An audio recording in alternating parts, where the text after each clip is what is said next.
Ayun! So, good evening sa inyo guys. Ngayon po ay January 22, 2021. So, Friday po. So, tapos na naman yung isang linggong trading natin. Pero hindi maganda yung nangyari po dito sa ating market. So, makita mo naman, nagkaroon ng konting buhos. Medyo malaki na rin itong ating PSE index. So, 7,045. So, magre-retest tayo most likely sa 7,000 level. So, nag-loss nga po yung index natin ng negative 1.32%. So, medyo mababa pa yan kanina. Binawi ng konti during the closing naman. Ayan. So, medyo naapektuhan yung ating mga blue chips. So, after ng ating mga penny stocks, mid caps nung isang araw or 2 days na nakaraan sa kanya is nagbubuhusan sa mga penny stocks natin. Sumunod naman ngayon itong si blue chip. So, may ibig sabihin yung ating market is very weak sa ngayon. Di makita natin mamaya, malakas na naman po yung ating net foreign selling dito po sa ating PSE market naman. Ayan. So, medyo hindi maganda yung pinapakita at naghahanap po ng support level itong ating index naman. So, pag-usapan po natin yung ating mga trending stocks ulit. So, nagkaroon sila ng konting bounce for the day. So, maganda relief yan, technical bounce. Kasi exaggerated na bigla yung pagbulusok nila for the past 2 days. Pero kanina, medyo bumagsak pa nga rin sila. And then, nag-rebound na lang siya after siguro na mawala yung mga weak holders natin sa kanya. Ayan. So, maganda yung mga rebounds nila, pero hindi naman ganun kalaki kung ikukumpara mo doon sa mga binagsak. Pero, nonetheless, kung nahuli mo sila doon sa mga bottom nila or malapit sa bottom nila kanina umaga, medyo malaki din yung gain mo sa kanila. So, mamaya sukatin natin kung gaano kalaki yung mga gains naman na makasama natin sa kanya. Ayan. So, pag-usapan ulit natin si APL, si BSC, PHA, Abra Mining, dito, ACE-N, MRC, Merimart, OB, at ang ating PSEI index naman. So, as usual guys, bago po tayo magpatuloy, pakibasa po na maigi yung ating disclaimer sa kanya. Ayan, at kung bago ka lang dito sa ating channel, so tamang-tama, weekends na naman. So, please don't forget to subscribe dito po sa ating Palabi Trader na YouTube channel naman. So, sabi ko sa inyo, madalas, i-browse mo po itong ating channel kasi halos daily is meron po tayong update with regards sa mga trending stocks natin or dito sa mga companies na nire-review natin sa kanila, yung mga sample trades po natin, yung ating mga indicators. So, kung gumagamit kayo, ngayon gamit na gamit yung ating Fibonacci naman para doon sa mga bounce ng ating mga stocks. And then, sabi natin, i-manage mo na maigi yung mga pinupuntahan mo na stocks, especially kung very volatile yung mga nagtaasan ng malakas nung huli, ngayon is nagbagsakan. Ayan. So, pwede mo magamit itong sections natin dito sa ating fundamental section naman ng ating YouTube. And then, follow mo lang ako dito sa aking mga social media. So, meron tayong Facebook account. So, nagpo-post nga po tayo dito ng mga observations natin during the trading basta meron tayong vacant time. At yun nga, sabi natin, medyo hindi maganda yung market natin. And then, follow mo din ako dito sa aking Facebook page na Palabi Traders po.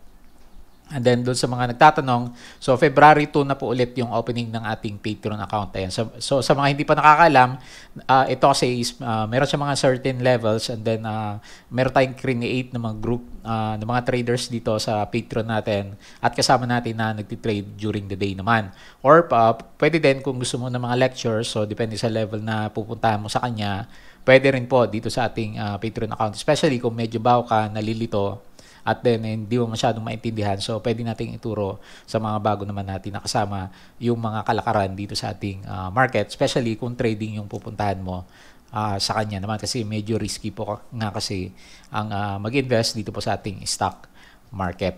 Okay? And then, lastly, yung ating Twitter account. So, follow mo lang din ako dito kasi madalas tayo mag-retweet ng mga news na nakikita natin. So, ito yung latest na ni-retweet natin sa kanya, yung pag-relax ng IATF sa mga travelers natin. So, di ba, mga around 35 countries yung nagkaroon daw ng travel restriction naman sa kanya. Pero niluwagan ng konti. Pero ano lang naman, doon sa mga business related and then doon sa mga immediate family po ng mga Pilipino na kailangang bumiyahe naman. Ayan. So, basahin natin ng konti mamaya yung details nito. And then, ito nga, so, tumataas kasi yung daily cases po natin. So, ngayon, latest to, 2,178. And then, yung ating daily cases, kung titingnan natin, so, tingnan natin siya. So, makita mo, dun sa line na binubuo natin sa kanya, so, nag-bottom tayo ng around January. So, early days ng January. Pero ngayon, nagkakaroon po ulit ng spike ng COVID cases. So, tingin natin, siguro isa din sa dahilan, kaya medyo nag-aalisan po yung ating mga investors naman sa kanya. Ayan. So, follow mo na lang ko and then search mo dito yung mga nire-retweet po natin na mga information related naman sa ating mga stocks na nandito po sa ating PSE market naman. Okay po. So, tingnan natin yung ating PSE index. So, eto nga. Malakas yung bagsak. So, nag-close tayo, negative 1.32%, 7,045. Pero parang gusto pang bumaba nitong CPSEI natin kasi currently nasa support siya 7,045 kung ito yung titignan mo. Pero dito na ako tumitingin sa kanya, 'di ba nung mga previous days ang usapan natin is 7,000 pero parang pabagsak pa rin po yung ating indicator sa kanya. So dito na muna ako titingin sa kanya sa 6,931 level. So anyway, ang initial na expectation naman sa kanya is isang malaking, ngayon malaki na siyang sideways channel kasi nahirapan nga pong umakyat yung ating index. So siguro nag-aantay siya ng maganda-gandang catalyst dun sa mga vaccines. In-expect natin is by mid of February pa magkakaroon tayo ng mga bagong news with regards sa mga vaccines. So siguro pumupunta muna sa US yung mga kasama natin na, or yung mga investors natin kasi majority nga is mga foreigners kasi meron na po silang bagong elect na president kaya medyo optimistic sila doon sa kanilang US market naman. Pero kanina nakita natin is medyo nagko-correct po sila. So all-time high na naman kasi yung kanilang indices kahapon naman. Ayan. So base pa lang kahit dito sa indicator guys, mag-drawing lang ako ng RSI 50 level. So makita mo nasa bearish side ng RSI itong si PSEI natin which is not good kasi medyo nakakaroon po ng momentum. Tingnan mo yung MACD, lumalayo ng lumalayo yung blue dito po sa ating red line. And then overall na galaw po ng ating RSI is very bearish nga po siya sa ngayon naman. Ayan. So magre-retest tayo. Sana hindi masyadong bumagsak, no? Pero based sa gusto niyang puntahan, parang meron pa kasi tumitingin ako dito sa net foreign selling. Malakas na malakas pa rin guys. So, negative 1.42 billion. So, parang hindi pa nag-bottom yung pagsisell sa ngayon ng ating mga foreigners. So, tingnan mo, hindi na maganda yan kasi makita mo, negative 1.2 billion, 600 million, 900 million, then negative 1.42 billion. So, hindi siya common. Kumpara last time, mga 80, 20, 60 million yung lumalabas. So, ngayon, medyo buhos po talaga yung ating mga foreigners naman. Ayan. So, tingnan mo na maigi yung mga hawak mo ng stock. So, i-manage mo lang yung risk mo. Baka kasi magkaroon ng malakas na shakeout and then, saka ka lang magkaroon ng time na makapag-cut loss sa kanya. Baka nandun tayo sa pinaka-bottom ng reversal na naman sa kanya. So hanggat maaga, tingnan natin yung mga hawak natin ng stocks.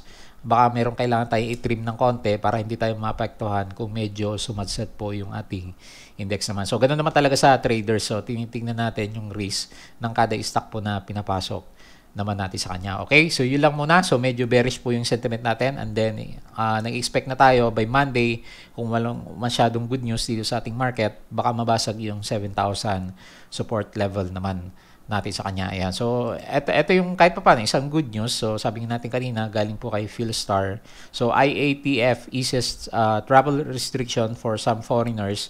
And then, nabasa ka natin is yung mga related sa mga businesses and then yung mga kapamilya po ng mga Pilipino naman. Ayan. So, pwede nyo i-google na lang siya para makita yung buong detalye sa kanya. And then, pag tumingin ka dito sa ating US market, so hindi rin siya maganda. Yung futures nila is negative 0.8. So, kagabi pala halos hindi rin gumalaw yung kanilang index. Pero nag-all-time high based sa previous news na nabasa natin sa kanya. Kaya tingin natin is normal na correction po ng kanilang market sa ngayon. Pero ito nga, medyo malakas dito sa bandang Europe. So meron na namang mga lumalabas na news, magkakaroon na naman ng mga additional lockdowns dito sa bandang Europe kasi dumadami daw po yung cases ng virus naman. Ayan. So ganun din sa bandang Asia. Malakas din yung buhos. So, tingin mo sa Indonesia, negative 1.66%. So, malakas din po. So, parang sumabay po talaga yung market natin dito naman sa buhos, dito sa bandang Asia naman. So, sabi ko nga sa inyo, kahit, although green itong si Malaysia, no? Pero dito po sa amin, so, medyo strict na ulit yung, travel restrictions naman sa kanya. So, hindi ka basta-basta makakaalis ng lugar mo unless meron kang permit nga na umalis sa kanya naman. Ayan. So, medyo hindi maganda globally yung environment natin for Friday na trading naman. Ayan. So, pero dito sa ating mga lugmok na stocks kahapon, yung mga nag-drop ng sobrang lakas naman sa kanila. So, sila naman yung nagkaroon ng technical rebound. So, sabi natin, technical rebound kasi yun nga, wala namang catalyst para mag-rebound yung price, kundi sobra lang yung pagkakabuhos nung nakaraang 2 araw. And then kahit dun sa opening is talagang binagsak siya. Kaya nagkaroon po ng technical bounce. So medyo naubos ng mabilis yung mga bearish dito sa ating market. Kaya nakaya pong itulak ng ating mga bulls naman. Okay po. So pag-usapan natin yung ating mga trending stocks. So unahin natin si Apollo. So sabi natin, hinahanap natin yung mga stocks na pag nag-rebound is meron siyang konting karga para alam natin na kahit pa paano may kwento or merong possible na rebound pa doon sa mga stocks natin ngayon, especially kung medyo malakas yung kanilang net foreign buying. Ayan. So meron po tayong mga nakita dito, malalakas ng konti. So itong si Apollo, halimbawa, nag-gain po, meron siyang net foreign buying na 62.82 million. So silip tayo ng konti dito sa net foreign buying po ni APL para makita natin yung pumasok sa kanya. So makita mo yung lumabas for the last 2 days. So mga 40 million. Pero ngayon mas malaki siya. 62.82 million. So talagang sinalo po itong si APL. Kaya makita mo naman nag-recover po yung kanyang price. Loss pa rin siya, negative 7.25%. Kasi nga naman nung nagbukas siya, laki po ng gap down. So sukatin natin kung ilan yung gap down niya. Umabot siya ng 12%. At then umabot pa siya ng halos flooring. So nasa 27-28%. So akala ko nga ganun din yung mangyari sa iba, flooring na naman. So sabi natin is Friday, puro flooring po yung ating mga stocks. Pero etong si APL, malakas po yung rebound niya. So kung medyo nasalo mo dito sa bandang bottom area natin. So malaki-laki din niya, no? Yung rebound niya is laki pala, 43%. So hanggang sa closing is around 29%. So ang laki na niyan kung sakali lang naman, kung sakaling nakapag-cut loss ka sa kanya, then medyo na-pick mo dito sa bandang bottom. So, tumagos pa siya dito sa gap area na pinag-usapan natin kahapon. So, siguro balik natin yung ating Fibonacci para meron or rather yung ating trend-based Fibonacci kasi ito yung ginagamit natin dito kay APL. Tanda natin siya ng konti kasi sumakto po yung mga locations ng ating mga Fibonacci nung nakaraan naman sa kanya. Ayan. So halos sakto din, di ba? So makita mo after niyang mag-gap down siya, so dito sa may gap area siya huminto and then saka naman nagkaroon ng breakdown ulit. So yung pinaka natin dito sa 0.618 Fibonacci na yung bounce area niya. So maganda pa lang sumalo dito sa mga areas na ganito. And then makita mo after ng rebound niya, so nagsettle siya ulit above naman dito sa ating support line. So dahil medyo may foreign buying saka meron siyang malakas na rebound.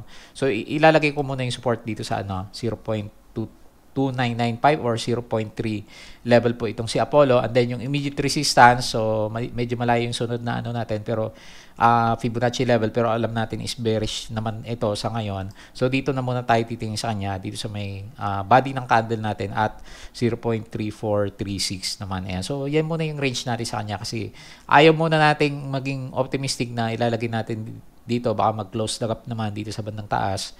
Kasi nga nagbebentahan pa rin po hanggang sa ngayon dito sa ating market. So yung nag-drop siya ng di ba?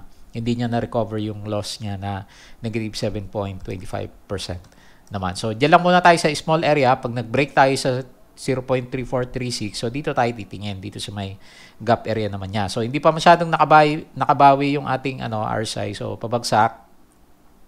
So, breakdown na rin siya kung susundan ko yung trend line. So, maghanap muna ng support si RSI. And then, not a good sign yung pagbagsak ng ating MACD. Gawa nga ng isang malaking candle naman natin. Pero nonetheless, sabi natin, hanggat bukas yung MACD, meron tayong, kahit pa paano, may bullish ng konti. Especially, meron tayong net foreign buying kay Apollo naman natin. So, kung medyo bullish ka talaga, ilagay mo dito sa bandang taas. Pwede nga rin pala dito sa may gap.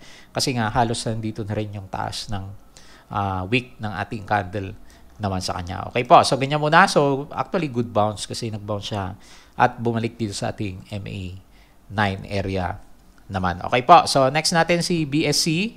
So, ano nangyari dito kay BSC natin? Ayan. So, dami ding na shake out dito kanina. So, meron siyang konti. Net foreign buying 1.94 million pero hindi naman ganun kalaki. Ayan. So, makikita natin kung sino talaga yung sinusuportahan ng ating mga foreigners dito sa mga naganap na pagbagsak naman. So, balik ko yung yung Fibonacci yung ginagamit ko dito dati sa kanya. So, kung dito ako magbe-base, tingnan natin kung meron siyang rebound area. So, yung opening niya is ganun din. medyo tumama siya dito sa 0.618. So ito yung pinag-usapan yata natin nung nakaraan, no? Malapit dito sa previous ceiling niya nung nakaraan. So dito siya nag-open, pero nagkaroon pa rin siya ng malakas na shakeout. So laki niya, no? Sukatin natin. Umabot siya ng 22%. So akala din natin magpa-flooring to nung opening kasi ang lakas din po ng kanyang yung kanyang pagbagsak naman. Pero anyway, maganda kasi nagkaroon siya ng rebound. Hopefully hanggang dito siya umabot kasi medyo malaki yung gap na yan. So kung hindi malaki yung papasok na foreigners, baka mahirapan siya. And then dito na lang muna yung support natin. So 1 peso siguro or 1.1 pesos naman. Pero yung volume na pumasok, kahit medyo konti lang yung foreigners, 1.94 million, ang laki pa rin yan. So, ibig sabihin, kahit papano, meron din nagtulak ng malakas sa price po nitong si BSC naman natin. So, medyo maganda yung nangyari dito sa kanyang RSI. Nag-recover siya kasi mas mataas ng konti, 7% yung tinaas niya ng ating price naman after ng kanyang rebound naman. So, as compared sa previous closing. So, okay pa rin yung MACD. Nakabuka pa rin siya. So, meron kayong continuation itong ating mga trending stocks pagdating sa rebound. So, madalas mangyari, napapansin ko lang sa mga previous na mga na-experience natin last time. So, yung rally is, kung malakas talaga yung stock na nagkakaroon ng malakas na bagsak is bumabalik naman talaga yung kanyang price. Pero sa ngayon, pessimistic yung environment. So, hanggang dito lang muna tayo sa mga pinakamalapit na resistance level naman. Ayan. So, yan po yung ating BSC. Next po natin si Pusit. Ayan, so ano nangyari dito sa PHA natin? So, meron siyang malakas na rebound. Lakas na rebound niya. 14.78%. So, opening pa lang, mataas na agad itong si PHA. So, mapapansin, meron siyang demand pero hindi ganun kalaki as compared last time dito sa area na to. Kasi meron siyang malaking dalawang buhos naman sa kanya. Pero nonetheless, ang lakas ng rebound ng kanyang price. So, kahit pa paano, may karga pa rin naman. So, makita mo dito, nagkaroon siya ng rebound sa around RSI 63. So, hopefully, hindi po mag-close yung ating MACD sa kanya para yung bullishness natin dito sa stocks na CPHA is nandun pa rin naman siya. So, tignan nga natin kung meron siyang area dito na nagkaroon ng support yung ating mga Fibonacci. So, balik natin siya. So, maganda siya kasi hindi na nag-retest dito sa may malapit sa gap, di ba? So, opening pa lang, umakyat na ulit yung ating prices. So, immediately, yung ating support sa kanya is nandito sa may gap. So, actually, nandito lang siya sa may gap area, 2.53. And then, dito muna ako titingin sa kanya. Ayan. So, hanggang dyan lang muna, 2.82 kasi malakas na resistance na yan. So, tingnan natin by next week kung magbabalikan po yung ating mga investors sa kanila. Kasi may mga kwento-kwento pa rin itong sina Squidpay, si Apollo natin, si BSC, wala pa rin ako nakitang bago news sa kanya. Pero itong tatlo kasi na to, si APL, PHA, saka BSC, sila yung mga merong mga legit na PSE disclosure naman. Ayan. So yung iba, wala pa tayong masyado makita ng mga news sa kanila. So tingnan natin kung may karga din yung ibang mga pinag-uusapan po natin dito. Ayan. So, next natin si Abra. So, tingnan natin kung may karga itong si Abra. So, ang napansin ko lang sa kanya, guys, pag tumingin ka din dito sa kanyang net foreign buying, so, meron siyang karga ng konti ngayon, 13.93 million. And then, makita mo is, halos nandun pa rin naman yung iba kasi 22 million. And then, bumalik yung 13.93 million. Pero maganda dito kay Abra Mining, mula dito sa pinaka-bottom niya, nag-rebound siya ng ang laki niya, 62%, di ba? So, ang lakas na rebound niya kung medyo nag-antay ka dito sa ating MA20 naman. Pero, anyway, sana hindi kayo masyadong na-shake out nung, kasi opening itong tingnan natin sa 5-minute chart. Makikita mo dito, ang lakas ng gap down na to. So, itong gap down na to. So, cutting natin siya. So, mula sa kanyang opening, nag-drop siya ng halos flooring to, 28.54%. So, akala natin, po-flooring ulit itong si Abra Mining naman natin. Ayan. So, medyo nasalo natin to nung kahapon. So, yun nga lang, ang salo natin sa kanya is medyo mataas. Nasa 0.69 yung average natin sa kanya. Kaya, nung tinignan natin, lakas ng bagsak nito. So, malaki na rin yung loss natin nung time na to dito sa kanya. Pero, nag-rebound siya. Kasi after ng tatlong red candle na to, makita mo, meron siyang mga medyo malalakas na volume naman sa kanya. And then makita mo, yung price is sumalya sa ibabaw ng ating MA9. And then nag-stay na lang siya doon. So medyo meron siyang panakot dito sa candle na to. Pero nung nandito na sa area na to, medyo alam natin na may confidence na tayo ng konti sa kanya kasi meron na siyang mga pumapasok na volume. Ayan. So, meron na siyang mga volume dito. And then, na-hit yung exit natin dito sa around 0.070 naman. Ayan. So, ayan. So, medyo nakalabas tayo ng buhay kay Abra Mining. So, tingnan natin next week kung meron siyang karga ulit kasi malaki naman po talaga yung volume. So, makita mo. So, unusual din siya, di ba? So, yung last 2 candles natin dito, very red. Yung volume is ganito kalalaki. Pero itong rebound, malit lang yung rebound niya kung candle lang pagtitignan mo sa kanya yung body ng candle. Pero yung volume is malaki naman siya. So, at least maganda sa kanya kasi meron siyang tendency na bumalik dun sa mga previous na gap area naman natin. So, balik natin yung kanyang Fibonacci. So, makita mo, sakto din siya, no? So, kaya dito na tayo nag-abang kanina, nandito sa may Fibonacci level natin yung immediate resistance. Pero taas ko na ng konti kasi meron siyang karga ng konti. So, pero ito, may gap kasi. So, yan muna yung bibisitahin nito si Abra Mining. And then, support is yung opening candle naman natin sa kanya. Ayan. So, ang laki ng week na to. So, marami na shake out. So, kaya nung siguro nakapagbenta na yung iba, kinaya na ng mga naghahanap ng bounce trade naman dito kay Abra. Ayan. So, anyway, maganda. Nagkaroon na rebound po yung RSI. Pero basag na rin yung trend ng RSI kasi hanggang dito yung support natin last time. So, bumagsak na rin siya. So, anyway, hopefully, hindi mag-close yung MACD kasi bukas pa rin naman siya kung meron pa rin naman siyang volume. Pero, ganito yan guys yung mga ganito na ang lalakas ng bagsak, yung psychology kasi, baka mahirapang bumalik dito sa bandang taas naman kung wala po siyang mga news na lalabas for the coming few days naman. Ayan. So, yun naman yung tandaan nyo. Halimbawa, medyo naipit ka sa bandang taas. So, take the opportunity na kung nababawasan po yung loss mo. Para naman, para hindi ganun kalaki yung loss mo sa kanya. Kung nag-hope ka na dito or makalabas ka na may konting gain, kung wala naman tayong catalyst sa kanila, baka mahirapang bumalik po dito sa bandang taas naman yung ating mga prices sa kanya. Okay po, so yun lang muna yung nakita natin kay Abra Mining. So kahit pa paano, meron siyang foreign buying. So ito yung isa sa malakas natin sa ngayon sa foreign buying. So si dito is, although red yung candle, nag-gain po siya ng 1.65%. Actually, gumanda po ng konti yung technicals natin sa kanya, makita mo. So, nag-rebound na po yung RSI. So, tignan mo dito. Uwitan natin siya. So, meron siya mga support ng RSI dito and then nag-rebound. Yung MACD, medyo bearish nga pala yung MACD natin sa kanya kasi nasa ilalim pa rin ng red, yung ating blue line. Pero yung RSI is medyo nag-rebound. And then, meron tayong, ito yung tinitignan ko sa kanya. Meron siyang net foreign buying. So, meron siyang karga, kumbaga. So, makita mo, continuous po yung buying ng mga foreigners kay dito natin. Ayan. So, hindi masyadong gumagalaw kung medyo nakabili ka dito sa around 12 pesos. Pero, significant na yan kasi nag-rebound siya ilang percent na rin to.